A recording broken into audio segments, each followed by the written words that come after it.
participen también a través del chat o si desean, pues, utilizando el micro. Y estar, pues, listos, ¿no? Para lo que nos ponga el examen de admisión de San Marcos. Así es. ¿Qué tal, chicos? ¿Qué tal? Avancemos entonces. Muy bien. Vamos a iniciar este repaso con la Primera Guerra Mundial.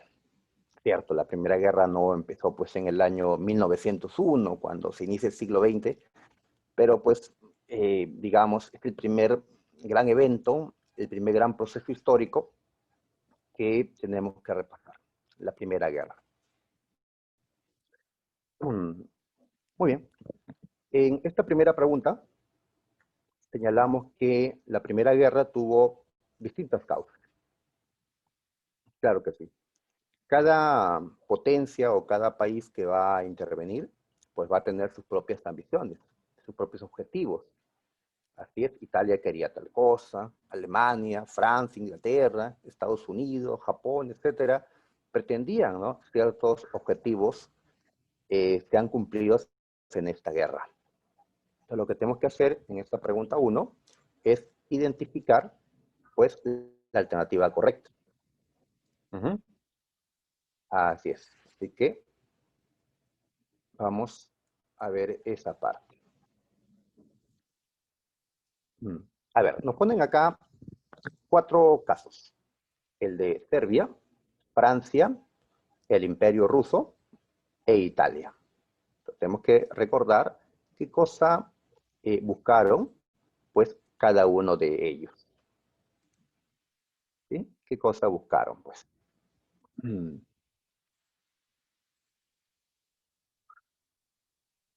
Ok. Muy bien. A ver, Serbia. Serbia.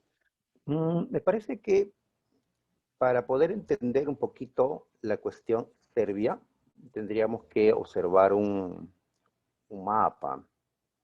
Un mapa.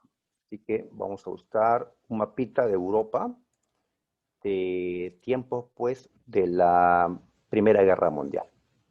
¿Ya? Acá tenemos un mapita, espero estén observando. Aquí está. ¿Ya? Ahí está. Muy bien, ahora sí nos ubicamos en Serbia. ¿Ya? ¿Y por qué hablamos de Serbia? Serbia fue importante en la Primera Guerra, pues a pesar que no fue una potencia, Serbia, digamos, da inicio a la Primera Guerra Mundial. Recuerda que en Serbia fue donde surgió esta organización llamada la Mano Negra, que otros conocen como Unificación o Muerte. Y esta Mano Negra, tras el asesinato del archiduque Francisco Fernando de Austria-Hungría, pues desató la Primera Guerra Mundial. ¿Ya? Entonces, ¿cuál era la aspiración de Serbia en este tiempo? Pues Serbia, como también Montenegro, y por acá falta Bosnia, ¿ya?, y otros lugares, eran territorios poblados por una etnia llamada la etnia eslava. ¿Sí? Entonces, acá en la península balcánica encontramos a los eslavos del sur. Y a los eslavos del norte, ¿dónde los encontramos? Pues acá, en el Imperio Ruso. Los rusos son también eslavos, pero viven en la parte norte. Los eslavos del sur se encuentran en la península balcánica. Muy bien. A principios del siglo XX habían surgido varios reinos o estados eslavos, pequeños, débiles, y había un imperio al norte que estaba expandiéndose, el imperio austrohúngaro. Estas flechitas nos indican, pues, cómo este imperio, dirigido por austriacos y húngaros, ejercieron dominio sobre checos, eslovacos, polacos, etcétera, ¿no? ¿Ya?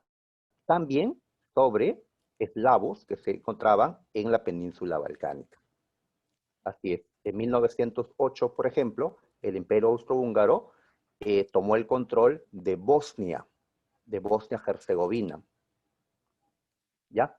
Cosa que no le gustó a Serbia, ¿ya? Porque era lo que buscaba Serbia, unificar a los distintos estados eslavos para poder crear, pues, un gran estado eslavo que pueda defenderse de estos estados más poderosos. El objetivo de Serbia era pues construir lo que más adelante será Yugoslavia, ¿ya? Y esto es pues nacionalismo, ¿no? Muy bien, para que Serbia pueda liberar a Bosnia, pueda unificar a los estados eslavos, para que Serbia pueda crear Yugoslavia, pues necesitaba el respaldo de algún país más fuerte. Pues, ¿quién va a ser ese hermano mayor que lo va a proteger? Rusia, ¿sí? Y en estos momentos, principios del siglo XX, Rusia tenía una alianza con Francia y también con Gran Bretaña, ¿sí? Estos tres de verde sabemos que integraron una alianza llamada la Triple Entente. Así que Serbia y Montenegro pues fueron aliados de Rusia y de alguna manera están involucrados pues con la Triple Entente, ¿ya? Muy bien, en cambio, Austria-Hungría, que pretendía absorber a Serbia y a Montenegro, tenía una alianza con Alemania y también con Italia, lo que hemos llamado la Triple Alianza, ¿sí? La Triple Alianza. Bien, entonces, en la pregunta que estábamos observando, pues Serbia promovió el paneslavismo. ¿Qué es el paneslavismo? Pues es un movimiento eslavo de unir a todos los eslavos que vivían en los Balcanes en un solo gran estado.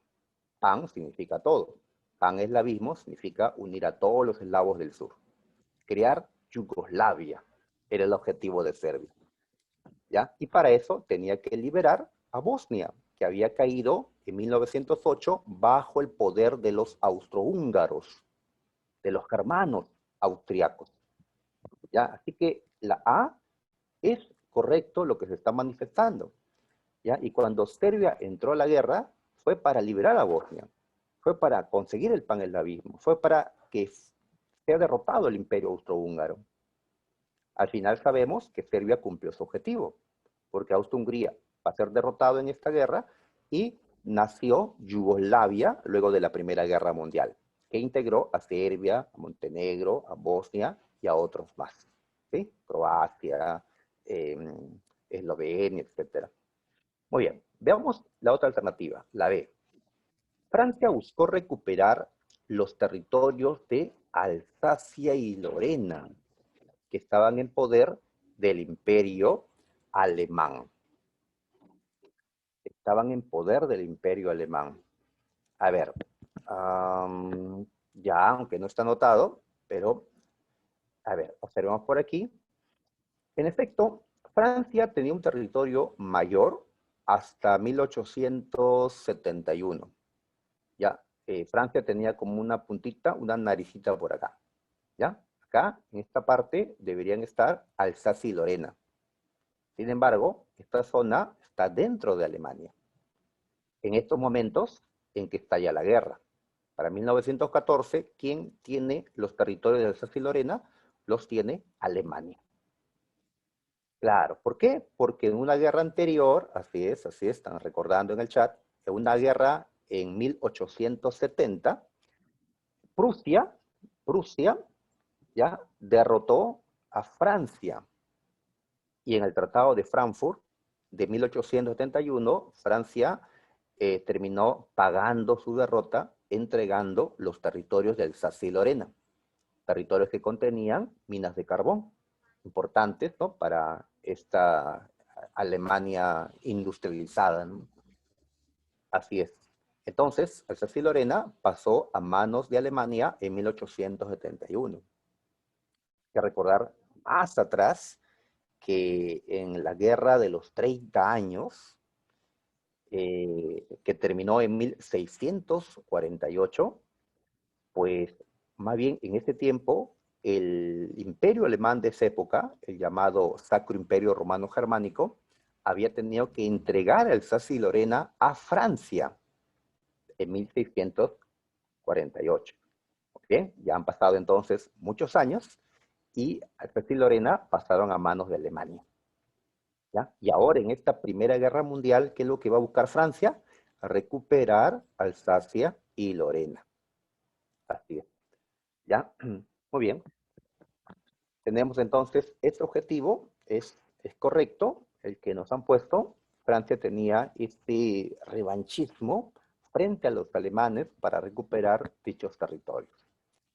En la C nos ponen que el imperio ruso, la Rusia de los zares, ¿sí? Rusia era un imperio hasta la Primera Guerra Mundial, ¿sí? Antes que se dé la revolución socialista. Dice que el imperio ruso buscó anexionarse, buscó pues tomar el control de Polonia. Y por eso integró Rusia la Triple Entente. Ah, claro, así es. ¿Ya?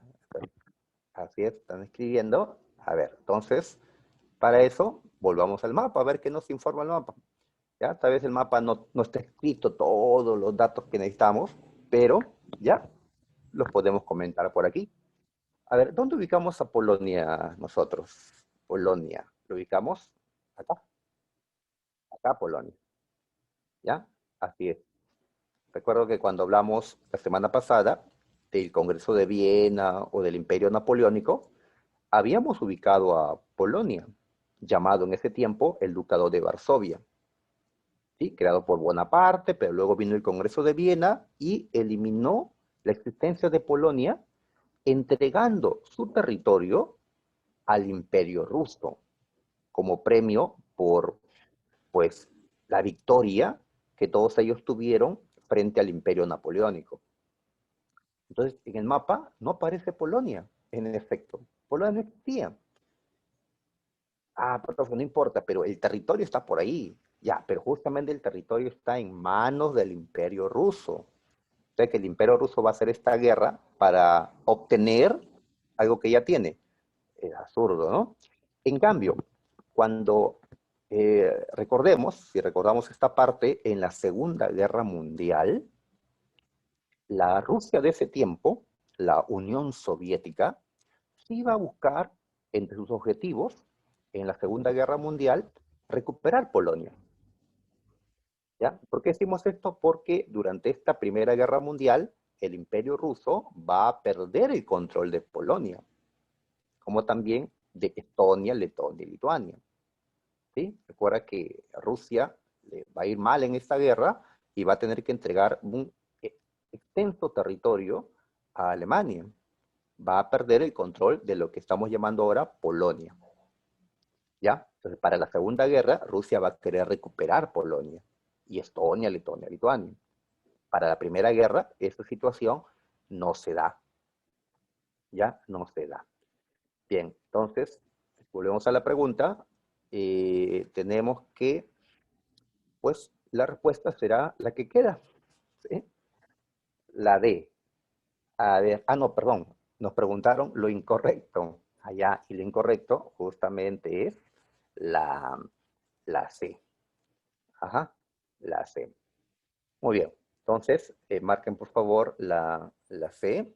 Esto es incorrecto porque Polonia ya era parte del Imperio Ruso en ese tiempo. ¿Ya? Así es. Y les puse esto de, por eso integró la Triple Entente, para que alguien diga, sí, Rusia era la Triple Entente, entonces está bien esta alternativa. ¿Ya? Pero tiene que estar bien todo. Y la parte de acá era un error, la parte de Polonia. En el caso de Italia, ¿qué se señala? Que Italia buscó completar su unificación. Así, o sea que Italia no estaba unificada, sí estaba unificada, pero faltaba completar, dice la unificación. ¿Ya? Completar. A ver, entonces, observemos el mapa de Italia ahora. ¿Ya? Acá está Italia. Tiene pues a Sicilia, a Córcega, junto con la península que parece una bota, pero ¿qué territorio faltaba recuperar? Pues por ejemplo, esta isla que vemos acá, la isla de Córcega, ¿sí? La isla de Córcega, que era de Francia desde tiempos de la Revolución Francesa, ¿ya? Así es, y hasta el día de hoy la isla de Córcega es francesa. Muy bien, entonces esta isla, como también otros territorios por acá, como Saboya o Niza, Italia quería recuperarlo porque en estos territorios la gente hablaba italiano. O sea, eran italianos los que se encontraban en estos lugares. Por eso Italia llegó a firmar un pacto con Austria-Hungría y con Alemania por si se llegaba a dar una guerra contra Francia, ¿ya? Para poder recuperar esos territorios. Italia integró por eso la llamada Triple Alianza. Pero también hay que ver otra cosa, que Italia también quería otros territorios para completar su unificación. ¿Ves en el mapa que acá dice italianos? Sí, justamente acá ya viven italianos. Y también por esta parte de acá, ¿ya? Acá, ¿ya? Muy bien, entonces, ¿qué ocurre? Que Italia también quería el control de estas zonas que se encuentran en los alrededores del mar Adriático, ¿ya? Que está por aquí, el mar Adriático. Pero ¿qué pasa? Esos territorios, como el Trentino o el Trieste, se encontraban dentro del imperio austrohúngaro, que era su aliado por la Triple Alianza. Muy bien, ¿ya? Pero ustedes saben que durante la guerra Italia se cambió de bando. Italia pasó a ayudar a Francia y a Inglaterra y a Rusia. Italia terminó apoyando a la Triple Entente y peleó más bien contra sus ex compañeros de la Triple Alianza. Entonces, una razón para que Italia cambie de bando, ¿cuál fue? Pues su deseo de tomar estos territorios que estaban en manos de los austriacos y así completar, al menos no en parte, su unificación. ¿Ya? Entonces, esto explicaría, entre otras cosas, el cambio de bando de Italia. ¿Ya? Porque Italia peleó contra Austria en la Primera Guerra Mundial. Bien, entonces tenemos ya la respuesta en esta primera pregunta. ¿Ya? Muy bien. Pero estamos hablando, digamos, de los pesos medianos o los pesos pequeños, ¿no? Es decir, Francia, Italia, Austria-Hungría, Serbia, los pesos pesados en esta Europa de la Primera Guerra Mundial eran pues Gran Bretaña, quien tenía la marina más poderosa del mundo en ese tiempo, y Alemania, ¿no? El ejército pues más fuerte, ¿no? Del mundo en estos años. Muy bien, entonces se van a enfrentar, ¿ya? A ver, volvamos con las preguntas, a ver qué más nos piden sobre la Primera Guerra Mundial. A ver. Mm, Así es, me están anotando que Rusia quería el control de la península balcánica. Sí, eso es cierto. Ajá. Eh, claro, y para poder intervenir en la, para poder intervenir en esta península balcánica que está acá, pues Rusia ya argumentaba que quería apoyar a los eslavos del sur. Y a través de su apoyo a los eslavos del sur, quería pues tener control sobre la península balcánica. Pero ¿quién más tenía esa ambición de controlar la península balcánica? Austria-Hungría. De tal manera que Austria-Hungría y Rusia chocaron por el control de la península balcánica. Muy bien. Entonces, hay motivos de guerra en los Balcanes, en los Alpes, en la frontera franco-alemana, ¿ya? Y más al norte tenemos pues a dos grandes que van a chocar, ¿no? Alemania y Gran Bretaña. Así es. Si algunos se disputan algunos territorios, pues estos dos se disputaban el mundo, digamos. Recordamos que Gran Bretaña, o Inglaterra, como vamos a llamarle también, era la potencia hegemónica, era el que poseía el imperio colonial más grande de la Tierra. La quinta parte o cuarta parte del planeta era de Gran Bretaña. ¿Ya? Y Alemania está pues molesta porque Alemania, con la fuerza que tenía, con la industria moderna que tenía, Alemania consideraba pues que tenía que tomar ese lugar y así garantizar pues su desarrollo capitalista, ¿no? Al poder controlar los mercados. Sabemos que esta Primera Guerra Mundial tuvo un trasfondo económico. Fue una lucha por el control de las colonias en África, en Asia, etcétera, y por el control de los mercados. Muy bien. Al inicio fue una guerra europea. Ajá, europea. ¿Entre quiénes? ¿Entre quiénes fue la guerra? A ver, vamos a dejar este mapita. Voy a buscar otro. A ver, por acá prefiero ver este mapa. ¿Por qué motivo? Porque ya vemos más definido los dos grupos que se enfrentaron en la Primera Guerra Mundial. El Imperio Alemán, el Imperio Austrohúngaro, los que quedaron de la Triple Alianza, y se le sumaron Bulgaria y el Imperio Otomano o Imperio Turco. A estos cuatro rojos, yo no le llamaría Triple Alianza, como este mapa que encontré en internet, porque no son tres, para empezar, ¿no? Son cuatro, ¿ya? Voy a poner otro nombre. A estos dos imperios que están en el centro de Europa se le ha llamado los imperios centrales, ¿ya? O las potencias centrales. Y este nombre, potencias centrales, se ha extendido pues a todos los de este grupo, ¿ya? Y al otro lado, los verdes serían pues, acá dice la Triple Entente, pero como este es un mapa ya de la guerra avanzada, pues el término más adecuado, creo yo, debe ser aliados. Aliados, las potencias aliadas. Y como vemos, está el Reino Unido o Gran Bretaña, Francia, Rusia, está Italia pintadito de verde. Cómo extraño hacer mis mapas como antes. ¿Ya? Ahí está, ¿no? Y se ha sumado Portugal, acá está Serbia, Rumania, a esta lucha. Bélgica, que fue la primera invadida en esta primera guerra, ¿no? Así es, entonces fue la lucha de los aliados contra las potencias centrales, esta primera guerra mundial. ¿Y qué hicieron países neutrales como los Estados Unidos, neutrales hasta 1917? Pues aprovecharon la guerra vendiendo más.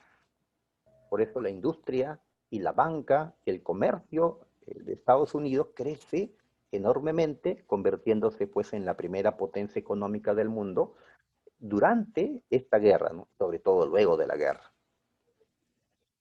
Bien, me parece que hay una pregunta sobre esto. Sí, ahí está. A ver, pasamos a la 2. La Gran Guerra. Así se le conoció a la Primera Guerra Mundial como la Gran Guerra. Ajá.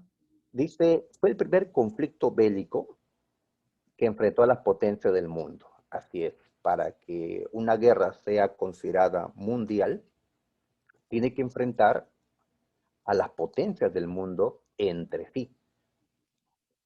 ¿Ya? Antes habían grandes guerras europeas, pero ahora ya podemos hablar de guerras mundiales porque potencias fuera de Europa van a intervenir también, sobre todo Japón y los Estados Unidos, que eran pues dos potencias también que se sumaron a este conflicto. Muy bien, y acá nos mencionan los bandos que mencionaba en su momento, potencias centrales contra aliados. Muy bien, ahora, la pregunta nos dice que en 1917, la guerra había empezado en 1914, ¿sí? Luego que mataron al archiduque Francisco Fernando, empezó pues la Primera Guerra Mundial. Así que para 1917 ya habían transcurrido pues casi 3 años de guerra. Nos mencionan que en ese año se inició la guerra submarina sin restricciones. A ver, sabemos que en esta primera guerra fue Alemania la que desarrolló esta tecnología de los submarinos de guerra, ¿ya? Que las utilizó una vez que vio que sus barcos de guerra no iban a poder destruir a la marina, a la poderosa marina inglesa, ¿ya? Así es correcto lo que dice Merino, es correcto, ¿ya? Cuando Alemania vio que con barcos no iba a poder derrotar a Inglaterra en el mar,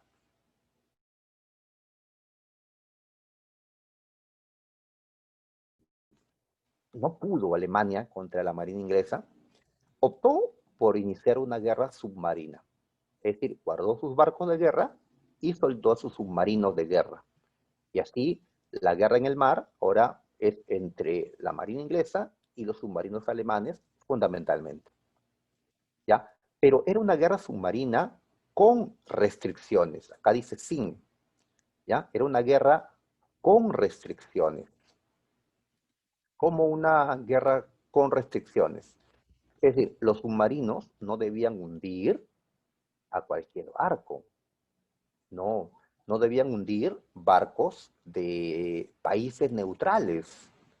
Si los submarinos de Alemania hundían a los barcos de Estados Unidos, pues provocaría que Estados Unidos, que era neutral en ese momento, ingrese a la guerra en contra de Alemania. Y esto rompería el equilibrio que hasta ese momento tenían las potencias centrales y los aliados. ¿Ya? Muy bien. Sin embargo, para 1917, Alemania estaba ya desgastada. Es decir, ya se acababan sus fuerzas militares y no tenía cómo, digamos, eh, cómo volver pues a crearlas, debido pues a que el imperio alemán no tenía estas inmensas colonias como sí lo tenía pues Inglaterra o Francia, o los recursos que eran más escasos pues en el caso de Alemania que de sus enemigos. Entonces Alemania por un lado está pues consumiendo sus fuerzas y por otro lado Estados Unidos y otros neutrales estaban abasteciendo de recursos más a los enemigos de Alemania, a Inglaterra, Francia, etcétera. Entonces, ¿cómo hacer para que Estados Unidos y otros neutrales no sigan abasteciendo a Inglaterra, a Francia? ¿Qué debía hacer Alemania? Pues debía llevar la guerra submarina a otro nivel. Una guerra sin restricciones. Es decir, los submarinos ahora podrían hundir barcos, inclusive neutrales, para impedir que los países neutrales abastezcan a los enemigos de Alemania.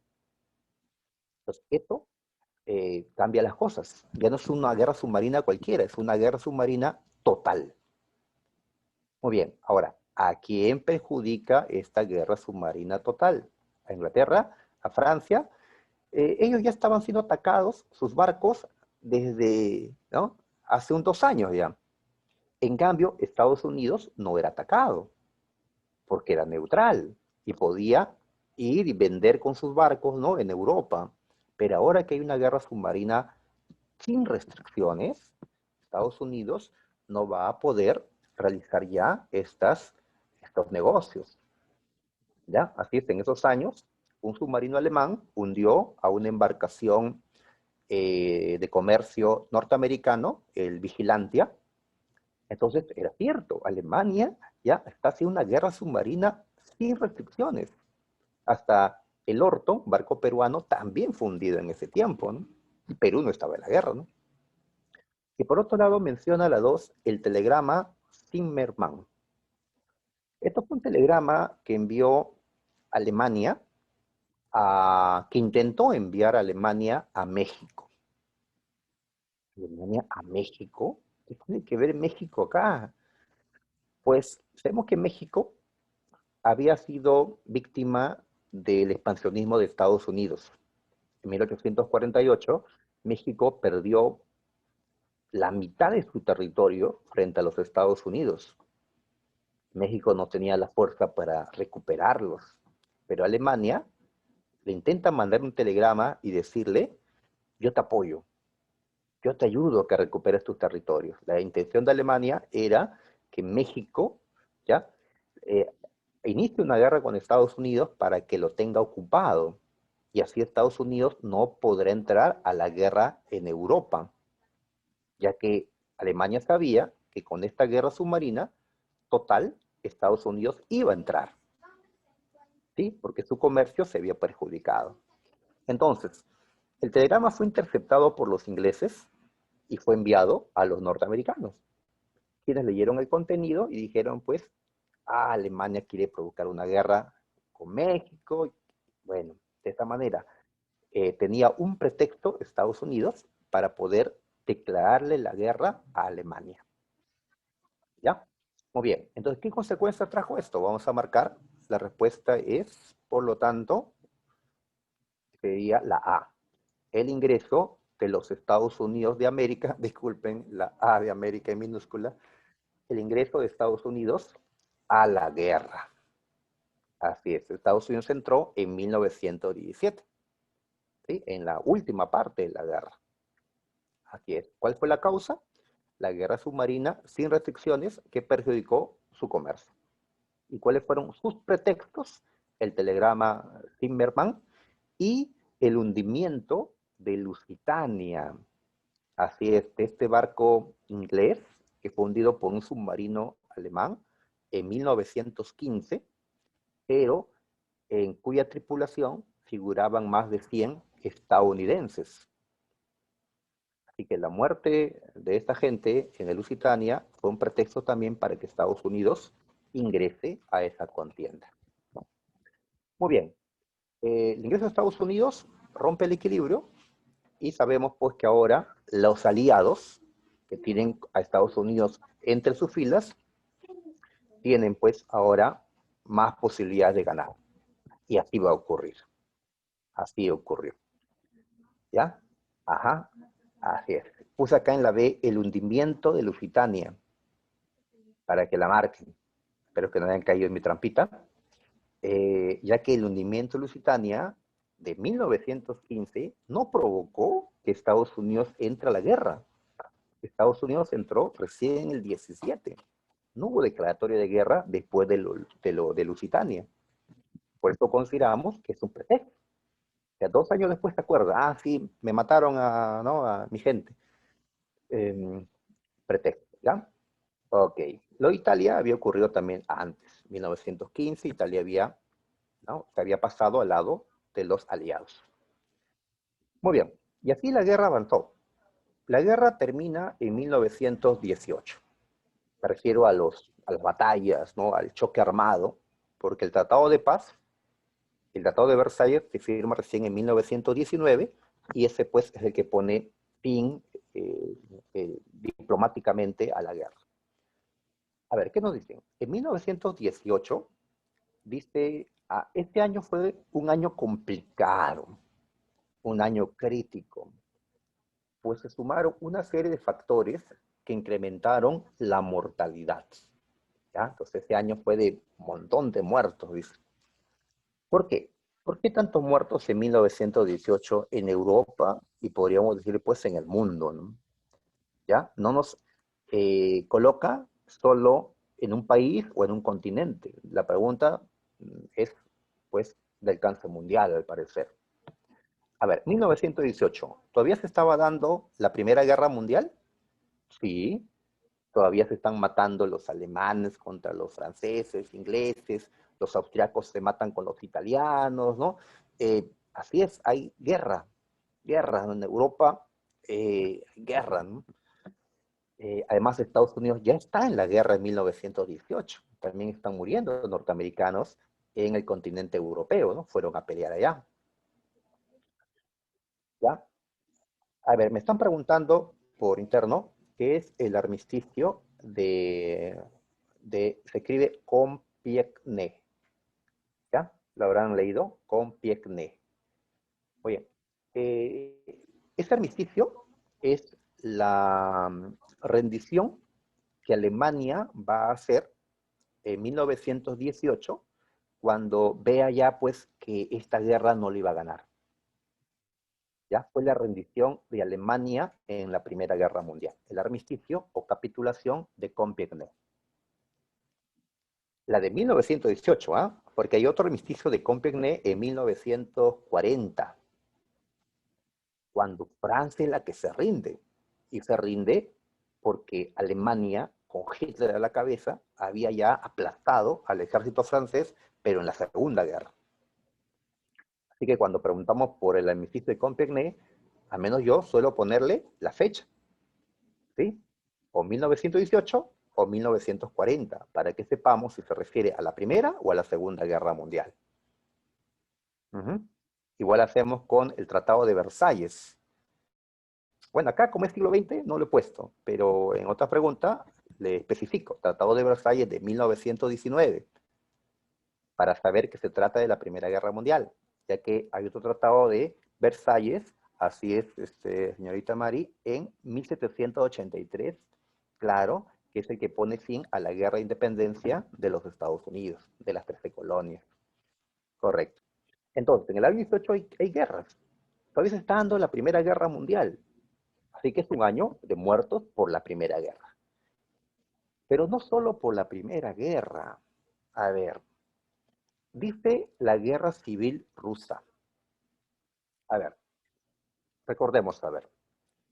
En 1917, ya, en Rusia se vivió la revolución. En sí, dos revoluciones. La de febrero y la de octubre. Como Rusia estaba en la guerra y le fue muy mal, tuvo un montón de muertos, y el pueblo ruso se cansó de esto y se cansó de la monarquía absoluta, de la explotación asalariada, de la explotación en el campo, etcétera, se produjo la Revolución Rusa, ¿ya? Con la caída del último zar Nicolás II. Rusia, ya luego de la Revolución de Octubre, la revolución dirigida o aprovechada por los bolcheviques, Rusia abandonó la Primera Guerra Mundial.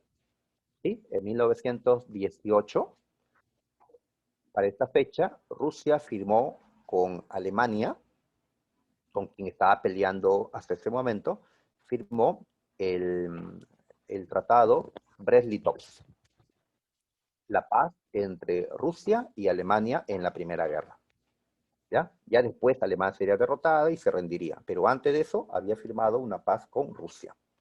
Y Rusia que había tenido que entregar, pues, territorio. ¿Recuerda lo que vimos? Polonia, Estonia, Letonia, Lituania, eso.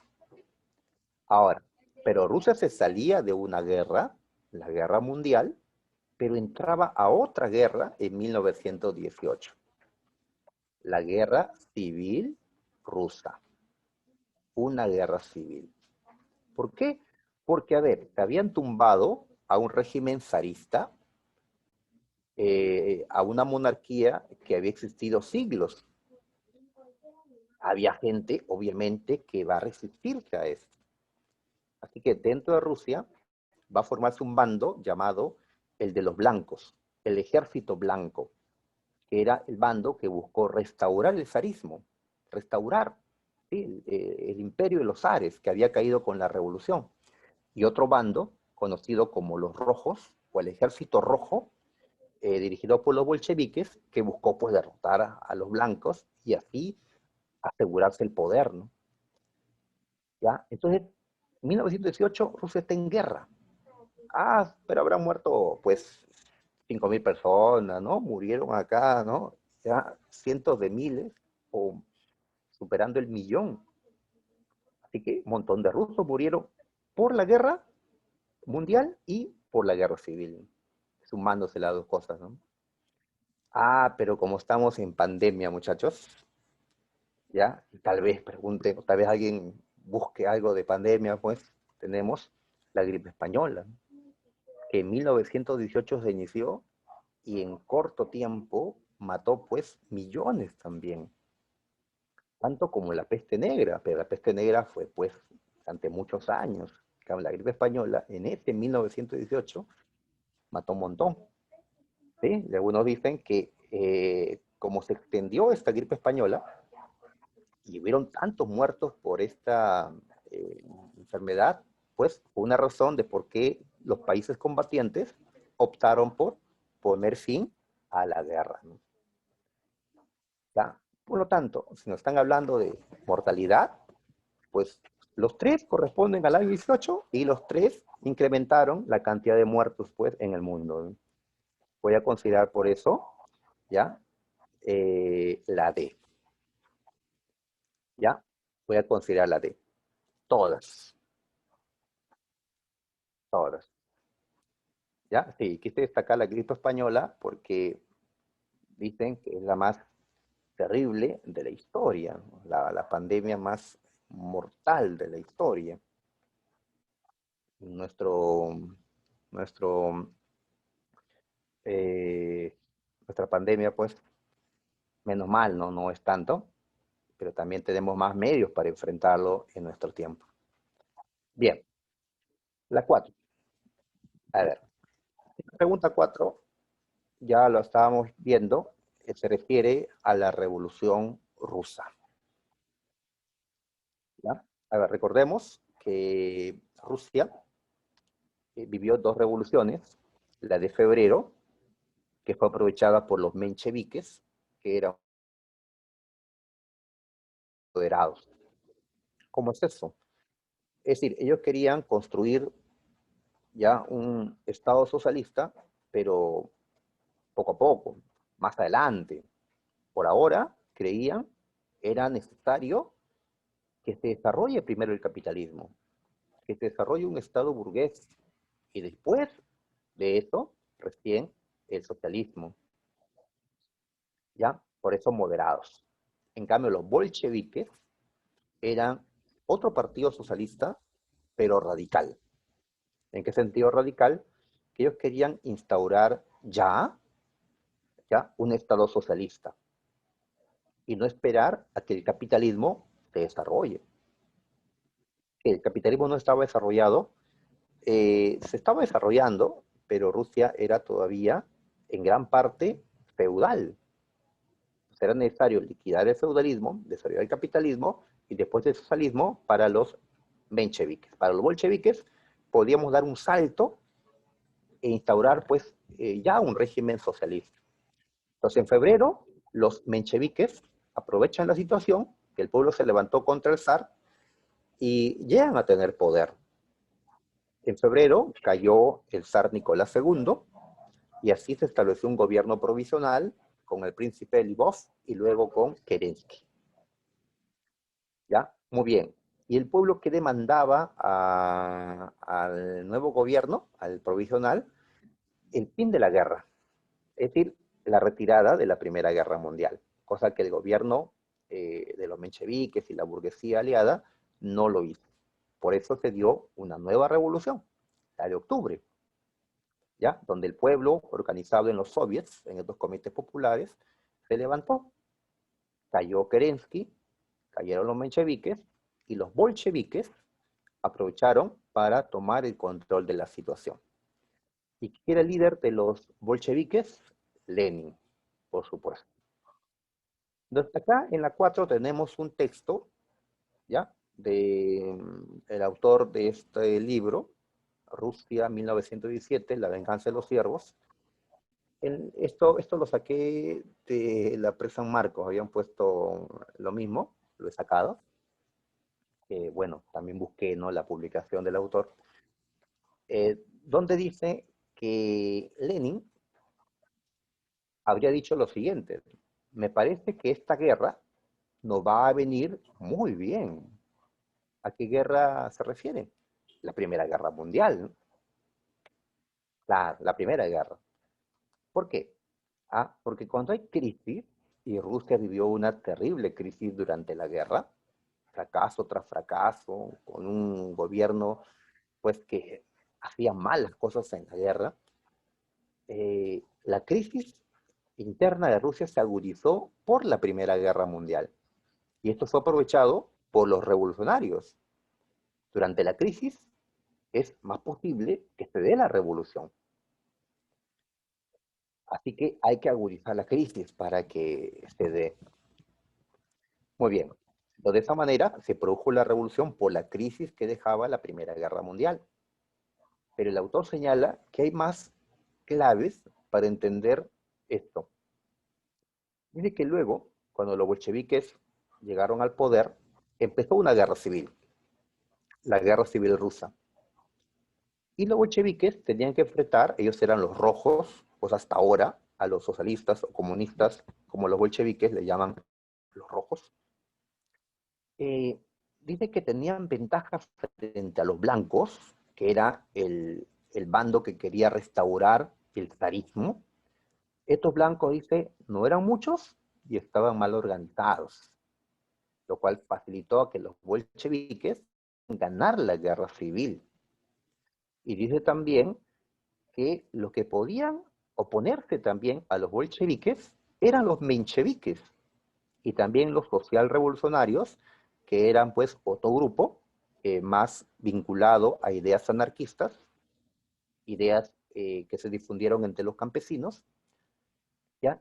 Dice que los socialrevolucionarios y los mencheviques, ¿ya? A pesar de que contaban con una gran base social, es decir, tenían simpatías de obreros o de muchos campesinos, no se atrevieron a levantarse para no ser confundidos con los blancos, que eran los zaristas, los que querían que regrese el absolutismo, todo el antiguo régimen. ¿Ya? Muy bien. Entonces, ¿qué es lo que está explicándose en este texto y falta todavía? Se está explicando el por qué los bolcheviques lograron hacer su revolución y lograron no solo llegar, sino consolidarse en el poder. Por eso, en esta 4, ya quiero marcar esta D como respuesta.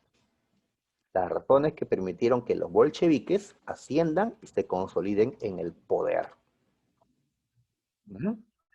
Así es. ¿Alguna opción que hayan visto, ya, como para ver en qué está mal, ¿no? ¿Por qué no? ¿Alguna otra alternativa? Mm, en la A dice los mencheviques. Y Lenin es un bolchevique. Ah, no. Acá dice Lenin, acá puede ser la C. La toma del poder de Lenin con la revolución de febrero. Dice febrero, eso elimina las cosas. Porque los que llegaron al poder en la revolución de febrero de 1917 fueron los mencheviques. Lenin y los bolcheviques llegaron al poder en la revolución de octubre. Claro, muy bien. Entonces nadie cayó en mi trampita. Así que, qué bueno. ¿Ya? Listo. Entonces, ya está. La guerra la habían ganado los aliados. Inglaterra, Estados Unidos, Francia, Italia también, curiosamente. Y ahora en Rusia se implantaba un Estado socialista con un partido bolchevique en el poder, que fue llamado Partido Comunista, ¿ya? Y Rusia se va a convertir en la Unión de Repúblicas Socialistas Soviéticas, allá en 1922, ¿ya? Los demás eran capitalistas. Rusia era el primer Estado socialista en el mundo. Bien. 5. A ver, en la 5 hablamos sobre el fascismo. El fascismo. Así es. El fascismo es una ideología que surgió, como estamos leyendo, luego de la Primera Guerra Mundial. Una ideología totalitaria. Es decir, los fascistas consideran que el Estado debe ejercer un control total sobre la sociedad. Un control total. ¿Ya? Por eso a los estados fascistas le llamamos estados totalitarios. ¿Ya? Antes, los liberales que habían dicho, no, al contrario, el Estado tiene que ser reducido, ¿ya? Pequeño. El Estado no debe estar controlando el mercado, el Estado no debe estar pues controlándonos a nosotros, nos tiene que garantizar nuestras libertades. Entonces, el fascismo era algo opuesto al liberalismo. El fascismo es una ideología antiliberal y antidemocrática, por lo tanto. ¿Ya? Y por otro lado, el fascismo eh, va a ser anticomunista, porque los fascistas van a estar respaldados por los grandes grupos de poder, la gran burguesía, ¿ya? Los, ¿no? Grandes empresarios, industriales, banqueros. ¿Por qué esos grupos de poder económico apoyaron a los fascistas, como Mussolini, como Hitler, porque temían estos grupos de poder que, así como se había dado una revolución socialista en Rusia, donde se había eliminado la propiedad privada, ¿ya? Se podía dar una revolución de ese mismo tipo en Italia, o en Alemania, o en otro lado. Y si triunfaba la revolución socialista, entonces el nuevo gobierno eliminaría la propiedad privada sobre los medios de producción. De tal manera que esos grupos de poder lo perderían todo. ¿Cómo contrarrestar el avance de las ideas comunistas o socialistas? Pues con el fascismo, apoyando dictadores que enfrenten a esos movimientos socialistas o comunistas. Y así, pues, vemos el desarrollo de esta ideología. En la pregunta 5 nos están hablando que el fascismo surgió en Italia. Claro, en Italia.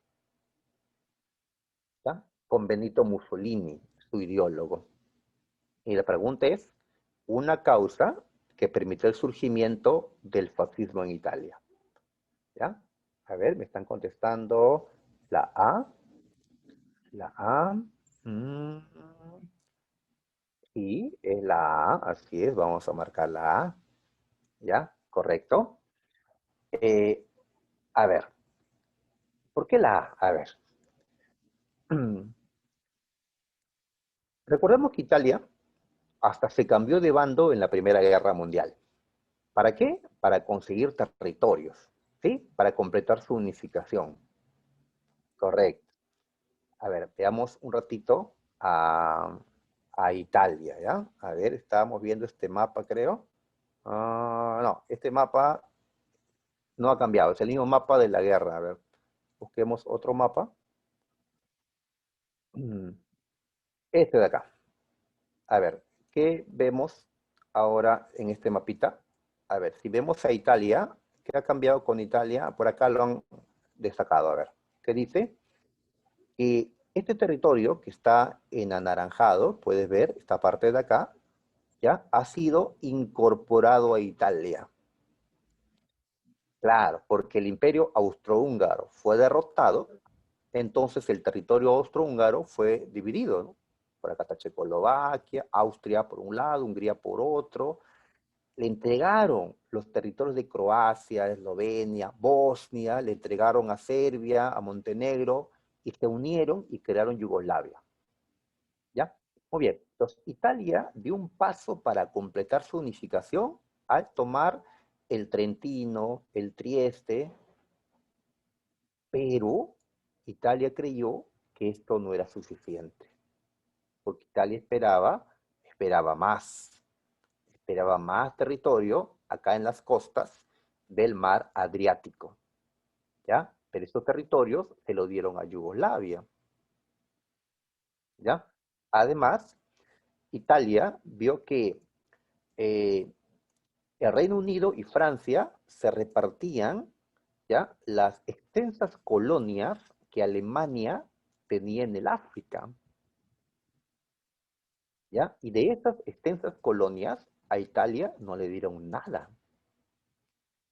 Gran Bretaña y Francia también se repartían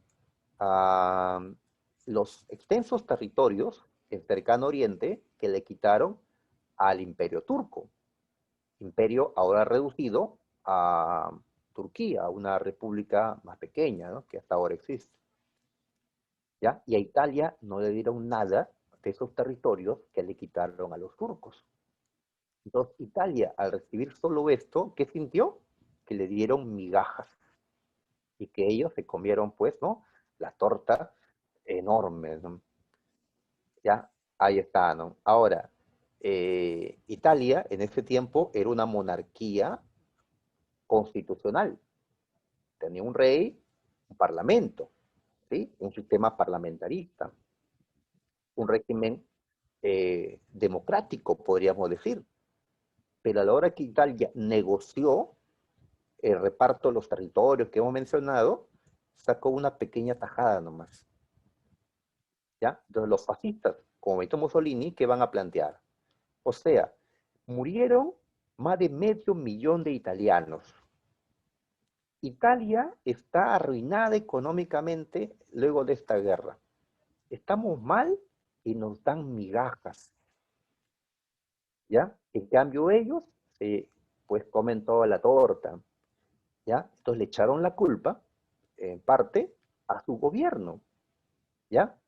Ah, pues las democracias son débiles. Italia no tuvo la fuerza para imponerse, ¿no? Y recibir más frente a Francia y el Reino Unido, ¿no? Así que van a criticar a la monarquía constitucional, al parlamentarismo, a la democracia, considerándola pues débil, débil, ¿ya? Que no, los políticos no lucharon como sí lucharon nuestros soldados en la guerra. Esto me recuerda a Perú también.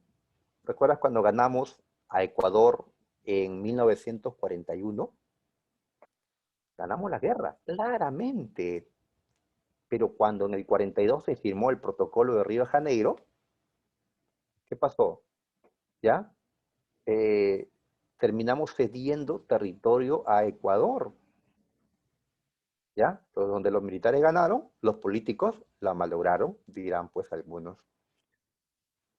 Bien, entonces, eh, volviendo a lo que estábamos tocando, ¿ya? Hay un rechazo a la democracia, al régimen liberal, parlamentarista en Italia, ¿ya? Y más bien, ahora se busca un líder, ¿ya? Fuerte, Benito Mussolini, ¿ya? Un caudillo, un militar, ¿no? Que le dé fuerza a Italia, la ideología fascista.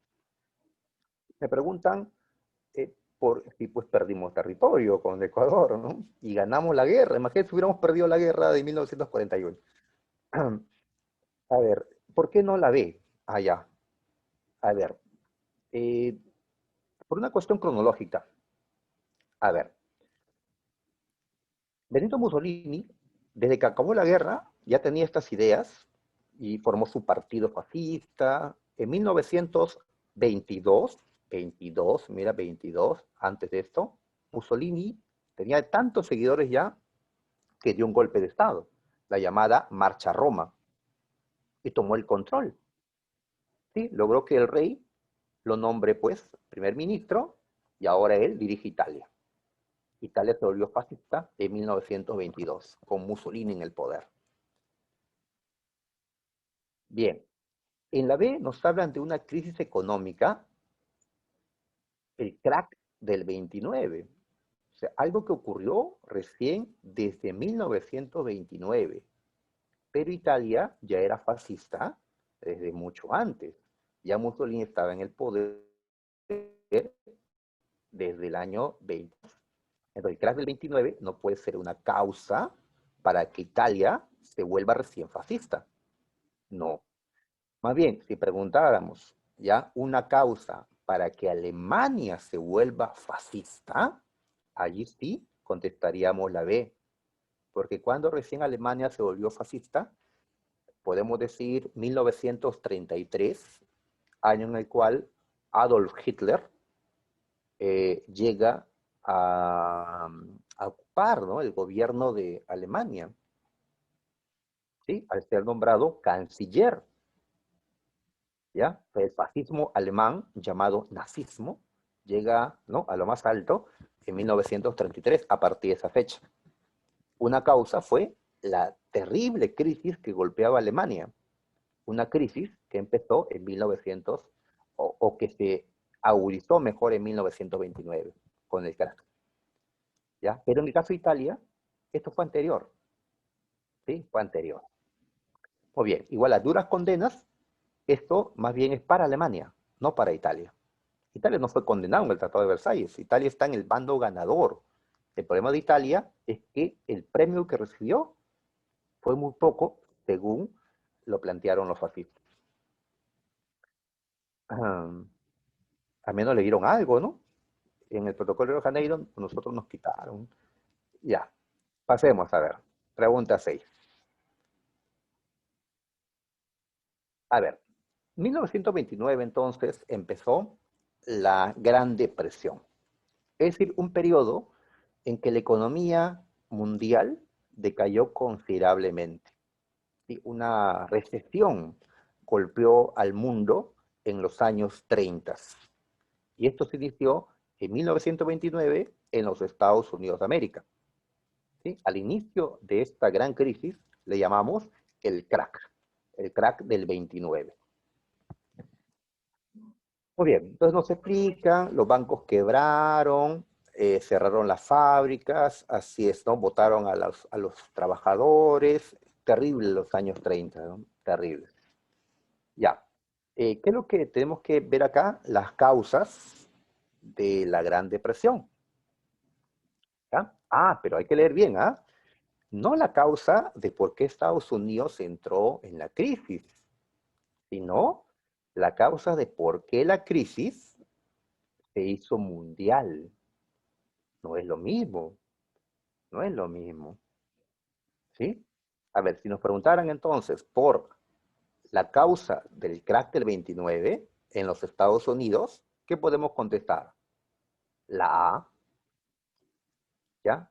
Claro, la sobreproducción industrial, es decir, producir más que lo que el mercado iba a consumir, provocó la crisis, como también la especulación financiera.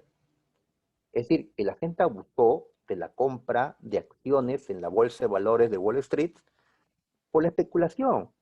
Claro, compro ahora y acá unos meses voy a tener una buena ganancia porque las acciones están subiendo de valor. ¿Y por qué subían de valor las acciones? Porque la gente compraba y compraba acciones. A mayor, pues, demanda, el valor de las acciones se elevó y se elevó, pero era una burbuja nada más. Porque el día en que la gente ya no quiere las acciones y más bien quiera vender, pues todos quieran vender, pues esa burbuja se iba a reventar, como realmente ocurrió. Bien, entonces la A no es la respuesta. Ya les he dicho, siempre les consiguen de la A. ¿Ya? La A es la que parece, ¿sí? Así que mejor vamos por otra, ¿ya? A ver, así es, la B, barco es la respuesta, vamos a marcarla, ¿ya? Así es. A ver, Estados Unidos, después de la Primera Guerra Mundial, era pues la mayor economía del mundo. ¿Ya? Los europeos se quedaron sin capitales porque se los gastaron en la guerra. ¿Y Estados Unidos no estuvo en la guerra? Claro que estuvo, pero entró al final. Estados Unidos estuvo un año peleando. En cambio, Inglaterra, Francia, Alemania estuvieron peleando pues 4 años continuos. Entonces, Estados Unidos es el que está ahora invirtiendo por acá, por allá, dando créditos por acá, por allá, ¿no? A través de sus bancos, sus empresarios, ¿no? Que van, invierten por allá. Esta época es, pues, de el oncenio de Leguía en el Perú, en la que el Perú, pues, recibe la llegada de capitales norteamericanos importantes.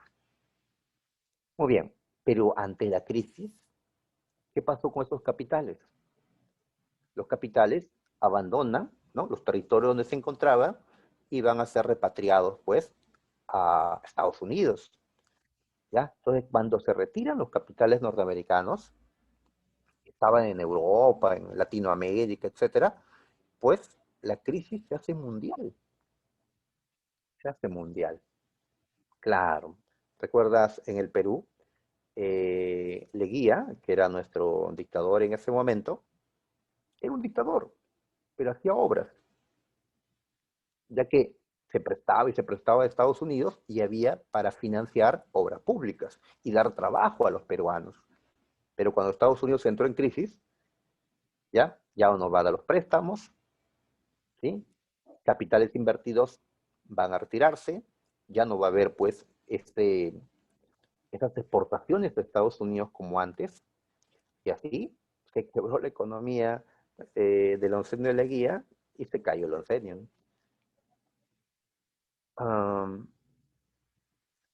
así es. La A, que hemos leído hace un momento, está explicando las causas de la crisis, de por qué se dio la crisis en los Estados Unidos.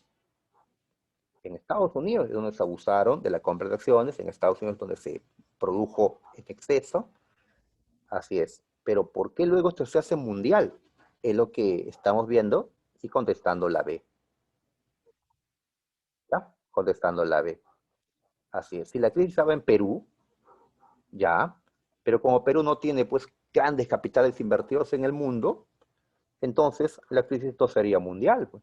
Sería solo una crisis peruana nada más, ¿ya? Pero como los capitales de Estados Unidos sí estaban en todos lados, allí es que convierten la crisis en algo mundial, ¿ya? Así es. Y lo del New Deal, o estas medidas que impulsó el presidente Roosevelt de los Estados Unidos, no es causa, pues esto más bien es un paquete de medidas que se da en medio de la crisis para tratar pues de frenar la crisis, inspirados en las ideas de Keynes, de que el Estado debe intervenir en el mercado. Muy bien, ¿ya? ¿Y por qué no puede ser la D? Porque Alemania estaba haciendo un enorme gasto armamentista en 1929, 1930, 31, 32, no, porque aún Hitler no llegaba al poder. Cuando Hitler llega al poder, recién ya va a impulsar esa carrera armamentista. Estamos hablando pues 1937, 38, 39, pensando en su revancha, la Segunda Guerra Mundial. Pero pues ya la crisis era mundial en ese tiempo, cuando Hitler está rearmando a Alemania. Bien, sigamos a ver. A ver, nosotros decimos que la Segunda Guerra Mundial empezó en 1939, cuando Alemania invadió Polonia, ¿ya? Sin embargo, también podríamos considerar el inicio de la Segunda Guerra cuando Japón invadió China en 1937, o en todo caso, inició la invasión de China, que es enorme, ¿ya? Pero ya están peleando Japón y China, ¿ya? Que son dos de los intervinientes en la Segunda Guerra Mundial, desde 1937. Muy bien, ¿ya? Y durante la guerra siguió su pelea, ¿no? Siguieron luchando. A ver, recordemos aquí entonces, porque nos están planteando, dice, que los japoneses invadieron a China al ver que los chinos estaban en guerra civil. Habían dos bandos enfrentados en el interior de China. ¿Cuáles eran esos bandos? Nos preguntan. ¿Mm?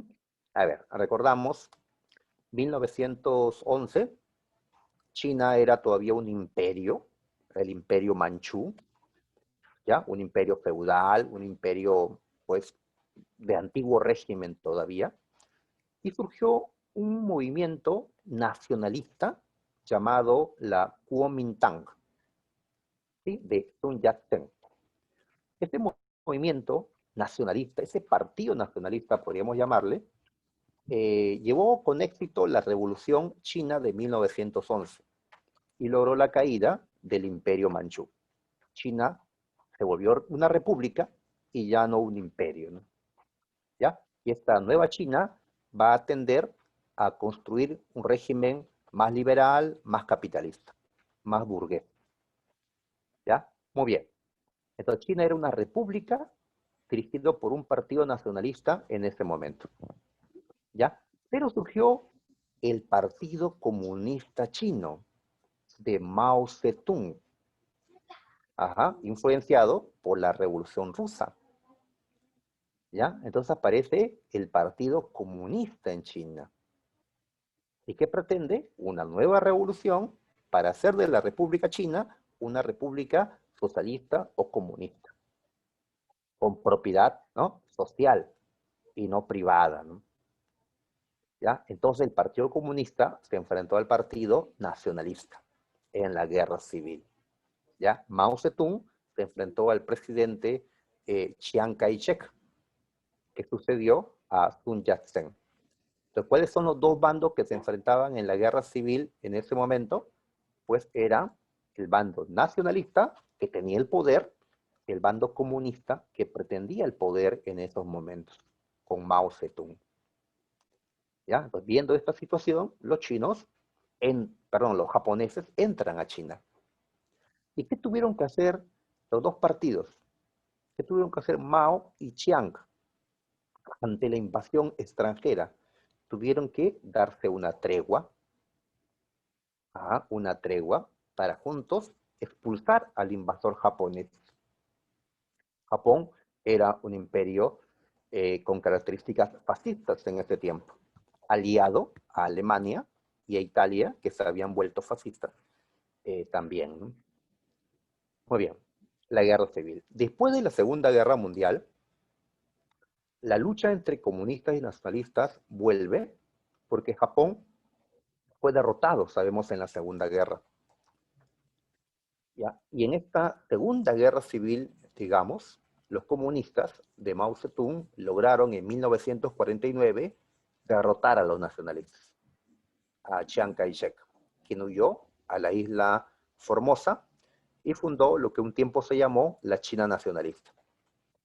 Y en el continente, pues Mao fundó en 1949 la República Popular China, la China popular o la China comunista, que existe hasta el día de hoy de nombre, ¿sí? Seguimos llamándole China popular, ¿ya? Pero en la práctica sabemos que no es comunista, no tiene una economía de ese tipo, ¿no?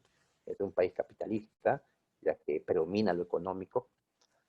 Ok, entonces ya tenemos la respuesta de las 7. A ver,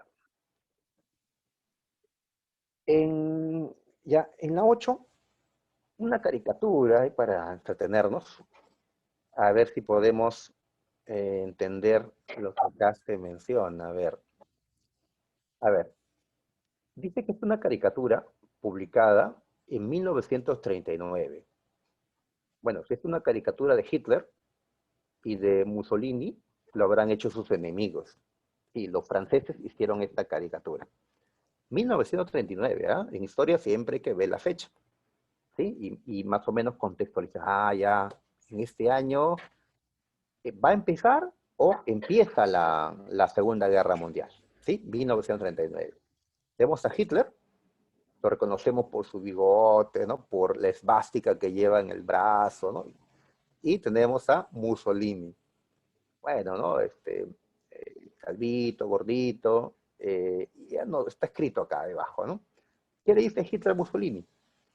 Que eran los dos caudillos fascistas más importantes de Europa, ¿no? En Alemania y en Italia respectivamente. No te preocupes, no es para siempre. Sabes bien que puedo mentir. ¿Ya? ¿Y qué dice el tratado, el papel que dice ahí, ¿no? A ver, acá dice, está en italiano parece, ¿ya? No lo sé, pero podemos traducirlo como pacto, Moscú, es decir, Unión Soviética, Berlín, Alemania, Roma, Italia. Un pacto, ¿ya? Y Hitler le pide a Mussolini que firme, pero este duda porque está mirando que está pegado otro pacto en la pared, el pacto anticomunista.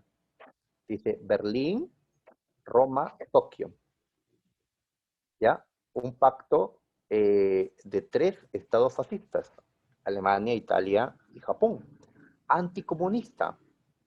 Este es el pacto anticominter, ¿ya? Un pacto contra el comunismo internacional que fundaron estos gobiernos fascistas. Recuerda que el fascismo es anticomunista por naturaleza. Los fascistas defienden la propiedad privada con medios radicales y los comunistas, pues, atacan la propiedad privada también usando los mismos medios. Ok, y este acuerdo que está en la mesa, ¿qué cosa es? Recuerdas que antes que Hitler hiciera la Segunda Guerra Mundial, y para evitar que el ataque desde dos frentes, como pasó en la Primera Guerra Mundial, Alemania con Hitler va a firmar con la Unión Soviética un pacto de no agresión. ¿Ya? Así es, ¿ya? Están escribiendo. El pacto es el pacto Molotov-Ribbentrop. Así es, el pacto Molotov Ribbentrop. ¿Ya? Eh, Así es. Dice que este pacto, a ver, ya, dice, la caricatura nos muestra la contradicción entre, ya, por un lado, Alemania, ya, quiere que Italia se sume al pacto de no agresión con la Unión Soviética, con los comunistas, pero antes habían firmado un pacto contra el comunismo, el pacto anticominterno. Entonces, ¿no hay contradicción allí? Claro que hay contradicción. Es política. Si se quiere un pacto de no agresión con la Unión Soviética para que no sea atacado por dos frentes cuando empiece la Segunda Guerra Mundial. Ajá. Pero y luego, cuando ya esté derrotando a Francia y a los otros, como Hitler dice, no te preocupes, no es para siempre. Sabes que miento. Luego Hitler iba a romper este pacto de no agresión e iba a darse la guerra contra la Unión Soviética. Muy bien, entonces marcamos como bien están contestando la B. La B. Ok, continuemos. A ver, la Segunda Guerra Mundial. Ujú. Muy bien. Entonces, para la Segunda Guerra Mundial, recordemos que hay dos bandos enfrentados. Por un lado está el eje, el pacto tripartito, que vinculó a Alemania, a Italia y a Japón. ¿Qué tenían en común estos miembros del eje? Que eran fascistas. ¿Qué más? Que ninguno de ellos tenía un gran imperio colonial, un gran imperio, porque Japón todavía era pequeño, Italia no había podido expandirse mucho, Alemania había perdido todas sus colonias cuando fracasó en la Primera Guerra Mundial. ¿Qué querían entonces los tres del eje? Expandirse. Querían pues ser grandes imperios, ¿ya? ¿Y a quiénes se enfrentan? Pues se enfrentan a Francia, a Inglaterra, los aliados, que sí tenían enormes imperios coloniales, porque habían ganado la Primera Guerra Mundial. Y también, claro, se van a enfrentar a China, en el caso de Japón, a Estados Unidos, ¿no? En el caso de Alemania, a la Unión Soviética también con el tiempo. ¿Ya? Segunda Guerra. También recordamos que en los primeros años de la guerra, pues, ¿ya? En los primeros años de la guerra, ahorita volvemos con eso, eh, el eje ganó, ¿ya? Como vemos en este otro mapita, ¿ya? Que observamos, vemos que Alemania, en 1939, 40, 41, pues hizo todo esto, ¿no? ¿Ya? Invadió Dinamarca, Noruega, bueno, primero invadió a Polonia, y a Noruega, Bélgica, llegó a invadir a Francia. Francia se rindió y terminó dividida en dos, la zona norte ocupada y la zona sur libre, pero con la condición de que colabore con Alemania, la Francia de Vichy. ¿Ya? Entonces vemos cómo lograron expandirse, el poder alemán de Hitler se expande por toda esta zona que está de este color medio, ¿qué color es este? Amarillo. Ajá. Y acá está su aliado Italia y otros aliados, ¿ya? Que aparecen en este tiempo, porque si no puedes contra él, únete, le dicen, ¿no? Muy bien, entonces este es el mapa en la que Hitler está ganando la Segunda Guerra Mundial. Y como había firmado un pacto de no agresión con la Unión Soviética, con los comunistas, la Unión Soviética buscó reconquistar Finlandia, que se había separado en tiempos de la Revolución Rusa, recuperar Estonia, Letonia, Lituania y la mitad de Polonia, territorios que había perdido Rusia en la Primera Guerra Mundial, y como Alemania también quería Polonia, se habían repartido en mitad pues a Polonia, y así. ¿Quién resiste a los alemanes? El Reino Unido, Inglaterra, ¿no? ¿Ya? Este es el mapa para 1941. ¿Ya? Así es. Uno pensaría que Alemania ganó la guerra, ¿no? Cuando vemos esto. Vemos que no ganó la guerra.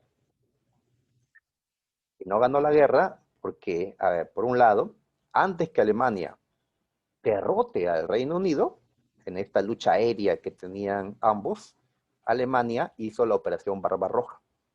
Intentó invadir a la Unión Soviética rompiendo el pacto de no agresión. Así que toda esa zona fue invadida por Alemania, pero esta campaña, la URSS, a la larga fue un gran fracaso.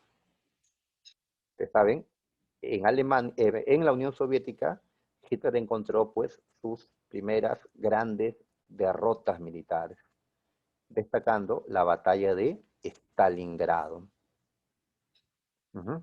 Stalingrado.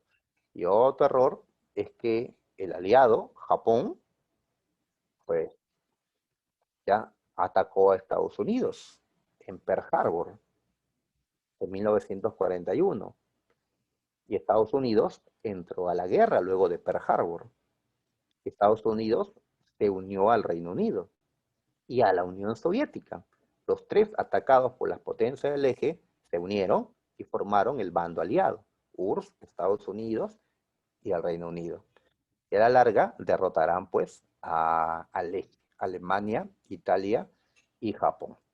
Pero veamos qué nos preguntan en la 9. Algunos están contestando. A ver, la Segunda Guerra Mundial, ya, dice, una batalla importante por haber acelerado el desenlace de la Segunda Guerra Mundial. ¿Cómo entendemos eso? Haber acelerado el desenlace. Desenlace es el final. Ya, ¿cómo hacer para que la guerra no se alargue y más bien termine menos tiempo? A ver, por ahí están opinando la A, la batalla de Stalingrado. ¿Qué dicen? La A. Pienso que no. A ver, como veíamos en el mapita, Alemania había avanzado, ya, había avanzado, y en Stalingrado le ponen un alto. Es cierto, ¿no? Y ahora más bien Alemania comienza a retroceder. Y los soviéticos avanzan. Ahora sí están peleando los fascistas contra los comunistas, que era pues una lucha obvia, ¿no? Por sus posturas completamente opuestas. Ahí están luchando. ¿Ya? Claro, para cuando digo acelerar, ¿a qué me refiero? A que, a ver, miren, Alemania en tierra está peleando únicamente con la Unión Soviética. Y es cierto, la Unión Soviética está avanzando, pero lentamente. ¿Por qué? Porque Alemania solo tiene un frente en la guerra. ¿Qué hace falta? Un segundo frente, como en la Primera Guerra Mundial, ¿ya? El frente oriental ya se abrió, desde Stalingrado. Falta el frente occidental, o sea que le ataquen a Alemania por Europa Occidental. Sin embargo, Alemania controlaba Holanda, Bélgica, Francia, Inglaterra está pues cruzando el mar, ¿ya? Alejado. Muy bien. Entonces, ¿qué pasó acá? En Europa Occidental. Llegaron los norteamericanos, los canadienses al Reino Unido, ¿ya? Muy bien. Entonces, en 1944, ¿qué pasó? Pues esos aliados, ¿qué hicieron? Pues se trasladaron del Reino Unido, de Inglaterra, se trasladaron a Normandía, una playa al norte de Francia. Es decir, los aliados americanos, ingleses, entraron a Francia y desde este momento abrieron un segundo frente de guerra contra Alemania. La batalla de Normandía la ganaron los aliados. Entonces ahora tenemos que Alemania está luchando en dos frentes. Si no se hubiera abierto el frente occidental, si no se hubiera dado la batalla de Normandía o el día D como le conocemos, Alemania habría luchado en un solo frente y su derrota habría sido ya después. ¿Cómo es que se aceleró la caída de Alemania? Guerra en dos frentes. En Stalingrado se vio el primero, en Normandía el segundo. Y ahora en dos frentes Alemania no puede. Después de Normandía pasaron meses y Alemania pues terminó completamente derrotada. ¿Ya? Entonces, por eso voy a marcar Normandía, porque esta batalla aceleró la derrota de Alemania. Quiere decir esto que si no se abría Normandía, los soviéticos tal vez hubieran derrotado a Alemania con un solo frente. Pero ¿en cuánto tiempo habría acabado la guerra? Con la llegada de los occidentales, pues se aceleró el final. Se aceleró el final. ¿Ya? Claro, Stalingrado fue el inicio del fin de la guerra, correcto. Pero esta guerra tenía para rato. Y no entraban los norteamericanos e ingleses por Normandía. Por eso consideramos estas dos batallas, Stalingrado y Normandía, como las dos más importantes de la Segunda Guerra Mundial, porque permitieron pues la caída de Alemania. Bien, entonces tenemos en la 9 la B, ¿ya? B, Normandía. El día D o la operación Overlord, como se le ha llamado. ¿Ya? Ahí está. Bien, en cambio, el Alamein fue importante, se peleó en Egipto para la victoria aliada en el África. Somme ni siquiera es de la Segunda Guerra Mundial, ¿no? Es la batalla más sangrienta de la Primera Guerra Mundial. Así como Stalingrado es la batalla más sangrienta de la Segunda Guerra Mundial. Muy bien. Veamos a la 10.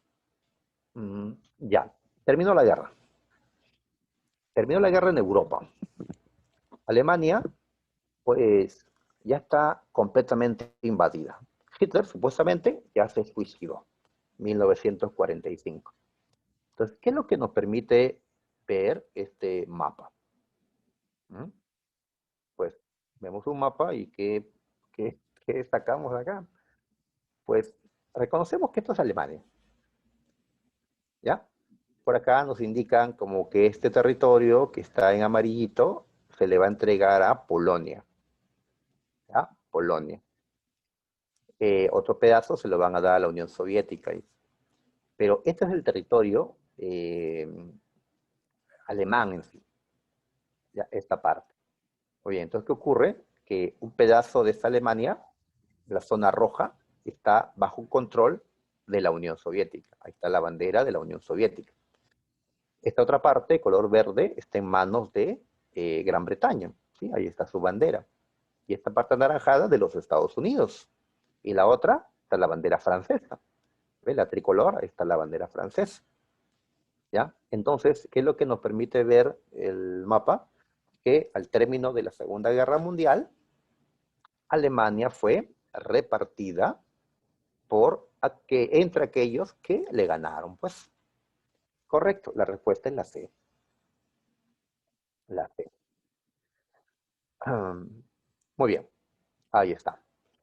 Entonces, recordamos que este reparto fue acordado en la conferencia de Yalta, entre los tres grandes, Stalin de la Unión Soviética, Roosevelt de los Estados Unidos y Churchill de Inglaterra. Acordaron repartir el territorio alemán, dándole una parte también a Francia, pero no para conservar los territorios para ellos, no, era un territorio ocupado para asegurarse de que Alemania sea otra en los años siguientes. Había que democratizar Alemania, había que desmantelar aquellas corporaciones industriales que habían armado a Hitler, había que acabar con los nazis, y había que enjuiciarlos, condenarlos, a esos nazis que provocaron la guerra, dicen los aliados, ¿sí? Había pues que convertirla en una democracia y desarmada esta Alemania, ¿no?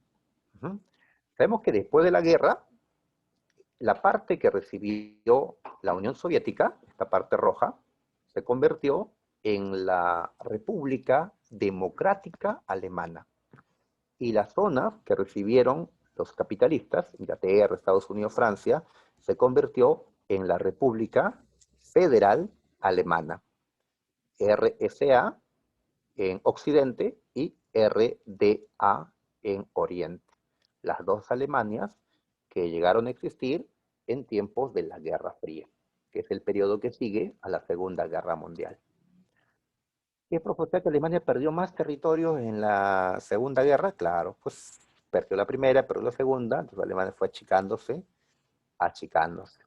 Y cuando le dejaron a Alemania reunificarse, le dejaron con la condición de que no haga ningún reclamo territorial. Y Alemania lo aceptó.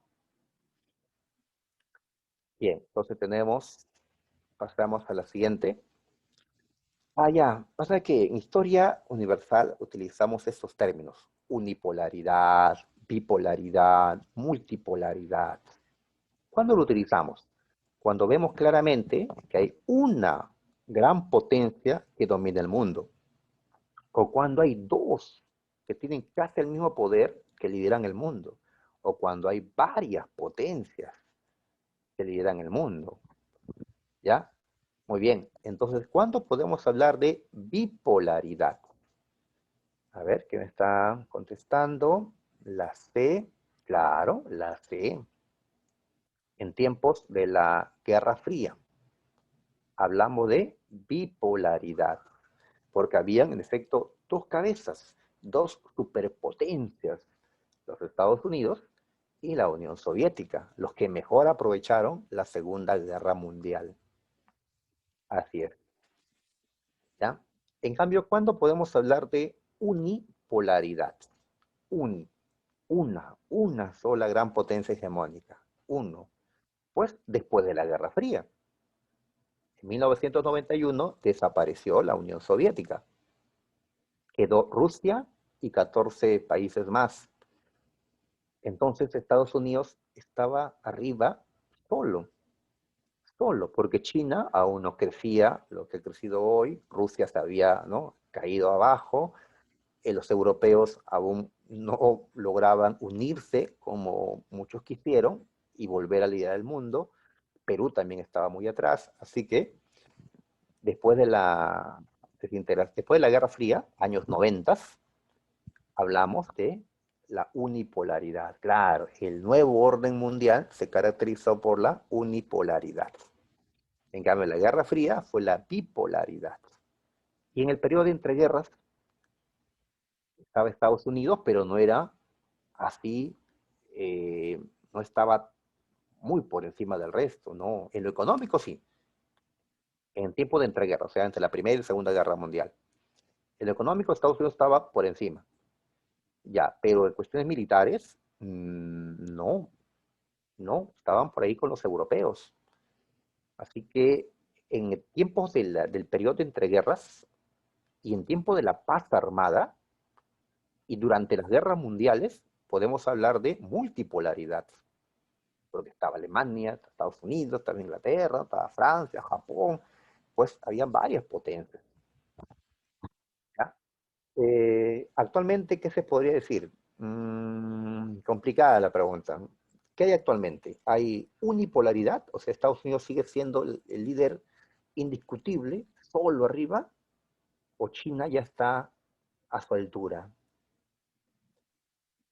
Si China está a su altura casi, no tienen que estar exactamente iguales, muy cerca, tal vez ya podríamos hablar de una nueva bipolaridad, Estados Unidos-China.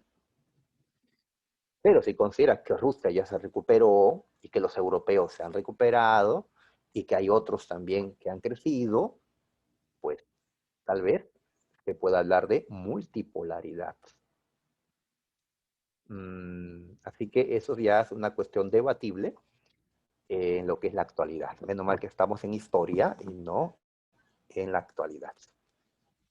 Ya, a ver. 12. Esta es Guerra Fría.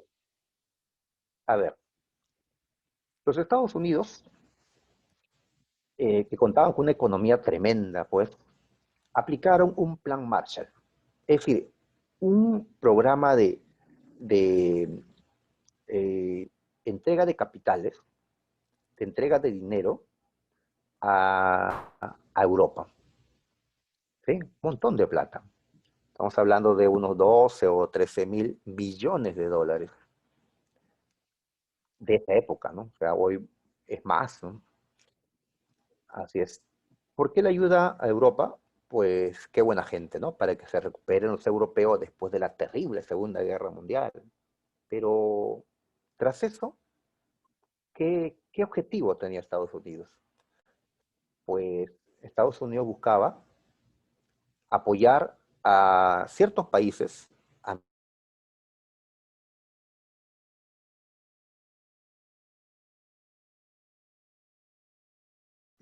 los movimientos comunistas, que siempre están presentes, vayan a tomar el control.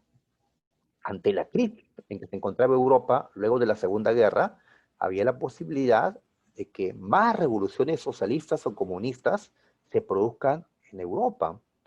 Entonces Estados Unidos tenía que impedir el avance comunista, tenía que ayudar a esos gobiernos aliados, capitalistas, y por eso pues va a mandar mucho dinero. Y con ese dinero, esos europeos le comprarían a los Estados Unidos. Por lo tanto, la demanda se mantendría y no habría un crack del 29 como ocurrió poco después de la Primera Guerra Mundial. Muy bien. Y por otro lado, para defenderse de la Unión Soviética, Estados Unidos y esos europeos que recibieron la ayuda del Plan Marshall, Inglaterra, Francia, la RCA, Italia, etcétera, se unieron a Estados Unidos en la Organización del Tratado del Atlántico Norte, la OTAN. Muy bien, ¿y para qué la OTAN? Para parar a los comunistas de la Unión Soviética si llegara a darse una guerra entre ellos. ¿Ya? Muy bien, entonces, al final, ¿qué es lo que nos preguntan? ¿Cómo se llamó esta política internacional o esa nueva directriz de la política internacional en Estados Unidos que buscó contener el avance del comunismo? ¿Cómo? Ayudando a los gobiernos europeos amigos con el Plan Marshall o formando una alianza, la OTAN. Pues esta doctrina es lo que llamamos la doctrina Truman. Así es, ¿no? Se han estado contestando. Correcto, la doctrina Truman. La política de intervención que establece el presidente Harry Truman de los Estados Unidos en el mundo para parar el avance comunista en Europa, en Asia, en África, etcétera. Estados Unidos, el policía del mundo, con la doctrina Truman. Muy bien, ya está. ¿Ya? Sigamos entonces. A ver, me preguntan sobre la Alianza para el Progreso, si era de Kennedy. Claro, así es. En los años, a inicio de los 60, Kennedy es presidente de los Estados Unidos y promueve la Alianza para el Progreso. Es decir, una colaboración por parte de Estados Unidos a los gobiernos amigos de América Latina. La doctrina Truman fue para Europa. La Alianza para el Progreso es para América Latina. ¿Y por qué? Porque en América Latina también había llegado ya el comunismo. ¿Sí? Claro. Cuba se había vuelto ya socialista o comunista en los años 60. Así que para evitar que se den más Cubas, se establece el programa Alianza para el Progreso. Que Perú fue parte de esta Alianza para el Progreso. Bien, sigamos. La hora nos está ganando. A ver, en la Guerra Fría, la propaganda es importante, ¿no? Tienes que hablar bien de tu sistema. Estados Unidos, pues, se engrandecía, ¿sí? Mi país, pues, es la tierra de la libertad, ¿no? Es la tierra de oportunidades, ¿no? El capitalismo es el mejor sistema donde el hombre es libre, ¿ya? Y por sus méritos asciende socialmente. En cambio, la Unión Soviética, pues, es un estado totalitario, una dictadura, no hay libertades. Y la Unión Soviética, pues, también hace su campaña, ¿no?, publicitaria, ¿no? Dice, no, que en Estados Unidos no hay democracia, siempre los ricos gobiernan, que en verdad es una dictadura de la burguesía. La verdadera democracia está en la Unión Soviética, porque acá el pueblo es el que realmente gobierna. nuestra democracia es una democracia popular, dirán, ¿no? ¿Ya? Así es. Entonces, eh, la pregunta esta dice, la Unión Soviética difundió un concepto, ¿sí? Una idea, un eslogan para justificar, ¿sí? Su liderazgo en la parte del mundo en que dominaba. Después sería esta, pues la URSS no era la tierra de las oportunidades, ¿no? Eh, un mundo libre tampoco, podemos decir, ¿no? Pues, pero sí podemos señalar que era una democracia popular. ¿Ya? Entonces, ellos, los socialistas o comunistas, señalan que tienen democracia. Una democracia diferente a la democracia de los capitalistas. Es una democracia burguesa, liberal. La nuestra es una democracia popular. Con el proletariado, ¿no? Dirige. Bueno, la verdad que yo desconfío tanto de la democracia popular socialista como de la democracia liberal del mundo capitalista. ¿Ya? Ninguna me parece democracia real, ¿no? Que en efecto, ¿ya? Siempre hay una élite que tiene el control, ¿no? El Partido Comunista de la Unión Soviética al final lo controlaba todo, ¿no? O su cúpula. Y en el caso, pues, del mundo capitalista también, pues, hay ciertos grupos que tienen el control. Sigamos, sigamos. A ver, 14. Ah, ya, ya. Se habla de una futura guerra entre Estados Unidos y China popular, ¿no? Dos gigantes de nuestro tiempo. Pero en el pasado ya se han enfrentado, ya se han enfrentado. ¿Cuándo lucharon tropas de Estados Unidos contra tropas chinas, de China popular, ¿no? Tropas socialistas? Pues en la de Corea, guerra de Corea, ¿sí? 1950, en medio de la Guerra Fría, Corea del Norte, que era socialista, comienza a invadir Corea del Sur, que era capitalista. Indirectamente, no, directamente pelean. La pelea indirecta es entre Estados Unidos y la Unión Soviética, pero con China la pelea fue directa. A ver, entonces, como Corea del Norte estaba derrotando a Corea del Sur, Estados Unidos entró a la guerra. Sus tropas fueron a Corea del Sur, disfrazadas como fuerzas de la ONU, pero eran las tropas de los Estados Unidos, y pelearon contra los norcoreanos. ¿A quienes los vencieron? ¿Ya? Muy bien, pero entonces cuando Corea del Norte, socialista, iba a caer, China popular, la China de Mao Zedong, que hace poco había tomado el poder, entra, ¿ya? El ejército chino, el ejército rojo chino, entra a la guerra. Y en Corea del Norte luchan chinos contra estadounidenses. Es una pelea directa entre ellos, capitalistas y socialistas, chinos en este caso. La Unión Soviética no entra porque que directamente se enfrenten Estados Unidos y la Unión Soviética podría terminar en la Tercera Guerra Mundial, y es lo que se quiere evitar en la Guerra Fría. ¿Por qué se quiere evitar esto? Porque para estos años ya ambos bloques, ambas superpotencias tenían bombas atómicas, y una guerra atómica sería, pues, la aniquilación para ambos. Y China logró evitar la desaparición de Corea del Norte. Si no entraba China en esta guerra, hoy no estaríamos hablando de Corea del Norte. Solo existiría Corea nada más. La Corea del Sur convertida en Corea. Estados Unidos no pudo echar a los chinos de Corea del Norte, pero sí pudo defender a Corea del Sur. Al final, como ninguno pudo superar al otro, en 1953 firmaron el armisticio Panmunjom, en el cual pues las dos Coreas se mantuvieron separados, y esto hasta el día de hoy. Sí, Mao Zedong es igual a Mao Zedong, es otra manera de decirlo, ¿no? Creo que más afrancesado, es decir, Mao Zedong. Pero acá preferimos llamarle Mao Zedong. Um, Así es, el viejo Mao. Listo, continuemos. A ver. La pregunta 15 sobre descolonización. es decir, sobre la independencia de los países de África y Asia que eran colonias en ese tiempo, colonias. ¿Qué aprovecharon ellos? La Segunda Guerra Mundial, en que las potencias que los dominaban, Inglaterra, Francia, estaban débiles por la guerra. Así comenzaron a luchar por su independencia y lo van a conseguir. ¿Qué es correcto?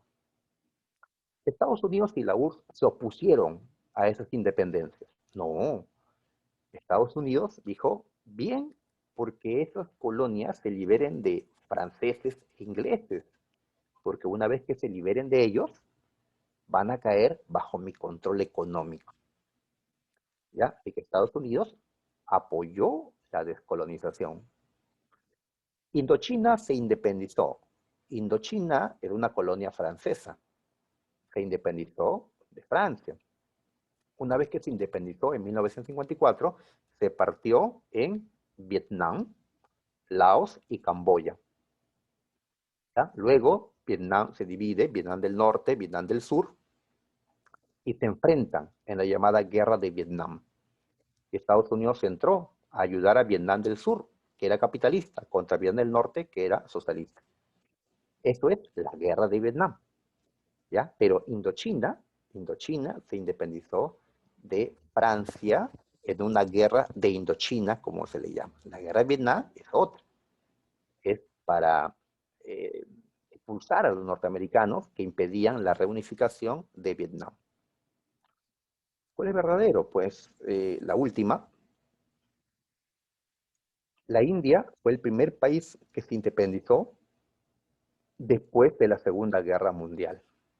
Así es, en 1947, con el Mahatma Gandhi, la India consiguió su independencia, después de una lucha sin violencia.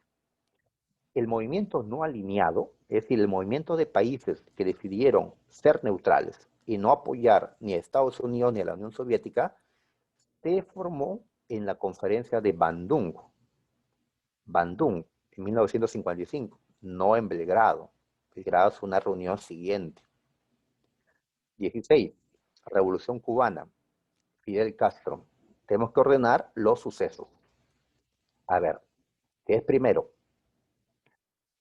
Lo primero que hizo Fidel Castro para tomar el poder fue el asalto al cuartel Moncada. Un cuartel que quiso tomar, le fue mal, terminó en la cárcel Fidel Castro. Pero es el acto que da inicio a la Revolución Cubana. ¿Ya? El punto 3. De ahí lo expulsaron, terminó en México, volvió junto con el Che Guevara, lucharon en la Sierra Maestra hasta que en 1959 logran la caída del dictador cubano Fulgencio Batista. ¿Ya? Entonces, ahí está, 3, luego 1. Ya salió la B. Ajá, claro, Solís, la B. ¿Ya? Muy bien. Después, Estados Unidos manda a cubanos que entrenaron para tumbar a Fidel Castro. A eso le hemos llamado el asalto a la Bahía de Cochinos. ¿Sí? Esto ordenado por Kennedy para tumbar a Fidel Castro. Pero la expedición de Kennedy fracasó y Castro se mantuvo en el poder. Y como se sentía temeroso de un nuevo ataque norteamericano, ahí es cuando Cuba se volvió socialista. Se puso de aliado o al servicio de la Unión Soviética. Cuba se volvió socialista tras este asalto a la Bahía de Cochinos. Y la Unión Soviética salió con Cuba apoyándolo, protegiéndolo, pero con una condición. Déjame construir misiles, bases de misiles nucleares en tu isla para atacar desde allí a Estados Unidos si llegara a darse la guerra mundial. La crisis de los misiles es en 1962, cuando Estados Unidos descubre la existencia de esas bases en Cuba y casi estalla en ese momento la Tercera Guerra Mundial. Ya tenemos el orden. En la 17, Estados Unidos fue a la guerra de Vietnam y no la ganó. ¿A quién no pudo derrotar a Estados Unidos? A ver, Gómez dice las... otra. A ver, al Vietcong. El Vietcong. El Vietcong va a ser una guerrilla comunista que surgió en Vietnam del Sur. Ellos querían que Vietnam del Sur sea también comunista y se una a Vietnam del Norte, que ya era comunista. Estados Unidos se había venido a ayudar al gobierno de Vietnam del Sur, pero va a tener que luchar contra esta guerrilla llamada el Vietcong, ya que eran tantos que Estados Unidos, por más que mató a muchísimos de ellos, no pudo vencerlos. Al final Estados Unidos se retiró de la guerra y el Vietcong tomó el control de Vietnam del Sur. Y Vietnam del Sur, ahora socialista, se unió a Vietnam del Norte. Y así, la guerra de Vietnam terminó en el 75 con un Vietnam unido en torno al comunismo. Y Estados Unidos, pues, se considera que perdió esta guerra. 18. ¿Cuándo acaba la Guerra Fría? Pues cuando la Unión Soviética se cae a pedazos. Desintegración de la URSS, 1991. Sin embargo, se ha planteado que hay un fin simbólico de la Guerra Fría. Hay un símbolo en la Guerra Fría. Este mundo dividido en dos tiene como símbolo más importante el muro de Berlín, que separaba a Berlín Oriental de Berlín Occidental. Pues cuando cayó el muro en 1989, se considera pues que la Guerra Fría ha terminado simbólicamente. ¿Cuándo es el fin definitivo? Cuando la Unión Soviética desaparece en 1991. A ver, en la 19, la URSS se desintegró, en efecto. Está en crisis ya las ideas comunistas, el país está en una crisis económica fuerte, nadie cree en el Partido Comunista ya. Mikhail Gorbachev intenta evitar la separación, no puede, así que la URSS se partió en pedazos. ¿Ya? Acá quería ver un mapita más para no marearnos con esto.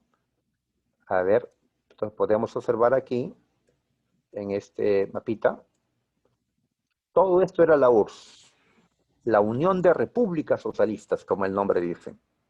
¿Cuáles eran estas repúblicas socialistas? La Federación Rusa, Estonia, Letonia, Lituania, Bielorrusia, Kazajistán, etcétera, ¿no? Entonces, ¿qué pasó? Pues cada república decidió ahora independizarse. Independizarse. Así es. Primero fue Lituania. Y ahí le siguieron Estonia y Letonia. Como estos tres países se encuentran en el mar Báltico, que está aquí, al norte de Europa, a estos tres se les llama, históricamente, los países bálticos. Ellos abandonan, los primeros que abandonan a la Unión Soviética. Y luego ya se separan todos. ¿Ya? Como ves, acá dice 1990.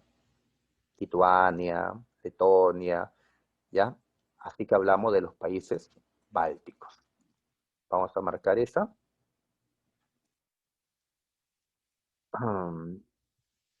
Las repúblicas bálticas, dice. Ahí está. Al final se desintegraron todas y pues emergió Rusia. La Rusia que conocemos, que es una parte de lo que antes era la Unión Soviética.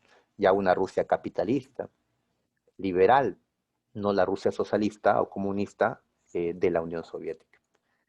Bien, y finalmente la 20. Ya está el profesor Iwe con nosotros. En la última pregunta, chicos, ya para irnos. A ver, en 1991, 34 países se enfrentaron a uno, Irak. Qué abusivo, ¿no te parece? ¿Y quién encabezaba esos 34 países? Los Estados Unidos, la superpotencia para 1991. Y están los poderosos Inglaterra, Francia, etcétera, ¿no? ¿Cuál fue esta guerra que se peleó en 1991? Pues la guerra del Golfo. La guerra del Golfo. Ajá. Para no perdernos, a ver, veamos otro mapita por acá. En Arabia Saudita es que se concentraron las tropas de esos 34 países, sobre todo fuerzas norteamericanas. El enemigo está acá, Irak. ¿Ya? Una república árabe gobernada por un dictador llamado Saddam Hussein. ¿Qué había hecho Hussein meses antes? Hussein y los iraquíes habían invadido este pequeño emirato árabe llamado Kuwait. ¿Ya? Kuwait, rico en petróleo. Acá está el Golfo Pérsico, por eso esta guerra le llamamos la Guerra del Golfo, 1991. ¿Ya? Entonces, Irak había invadido Kuwait. ¿Por qué? Porque años antes Irak había peleado contra Irán en una sangrienta guerra e Irak estaba debilitado, necesitaba recuperarse, entonces invadió Kuwait. ¿Ya? ¿Quién saltó? Estados Unidos y muchos países que dijeron, no, Irak, retírate de Kuwait. La ONU condenó esta invasión. Estados Unidos tenía intereses acá porque sus corporaciones petroleras se encontraban en Kuwait. ¿Ya? Los de mi generación, pues, hemos visto esta guerra en televisión inclusive, ¿no? Muy bien, al final, pues, Irak no hizo caso, así que se dio la operación Tormenta del Desierto y Estados Unidos y sus amigos derrotaron al ejército iraquí y los echaron de Kuwait. ¿Ya? Muy bien. ¿Qué demostró Estados Unidos en esta guerra? Que era, pues, el más, que era la única superpotencia en esta fecha, 1991. La Guerra Fría había terminado y había empezado la unipolaridad o el nuevo orden mundial, en el cual, pues, mandaba Estados Unidos. Así que vamos a marcar esta 20 para irnos. ¿Cuál fue el resultado de esta guerra, de la Guerra del Golfo? Pues las fuerzas iraquíes fueron expulsadas de Kuwait, que la tenían ocupada. ¿Cuál fue la más grave? ¿La gripe española o la peste negra?